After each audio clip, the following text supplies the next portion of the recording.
সীমান্তে ড্রোন হামলায় এবার ইসরায়েলি 2 সেনা নিহত হয়েছেন। বার্তা সংস্থা এপির বরাতে এক প্রতিবেদনে এই তথ্য জানিয়েছে কাতার ভিত্তিক সংবাদ মাধ্যম আল জাজিরা। এই হামলা হিজবুল্লাহ চালিয়েছে বলে জানান ইসরায়েলের প্রতিরক্ষা বাহিনী আইডিএফ। বৃহস্পতিবার ইসরায়েলের উত্তরাঞ্চলে এই হামলা হয়।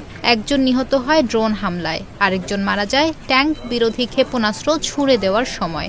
এই ক্ষেপণাস্ত্র হিজবুল্লাহ ছুড়েছে বলে দাবি করা হয়।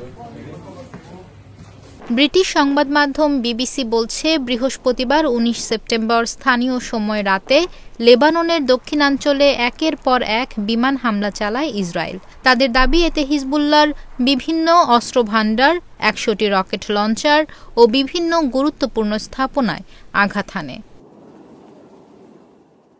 কাতার ভিত্তিক সংবাদ মাধ্যম আল জাজিরা বলছে, ইসরায়েল চিহিন, তাইয়িবে, ব্লিদা, মেইস এল জাবাল, এই তারন ও কারকেলা এলাকায় এসব বিমান হামলা চালিয়েছে।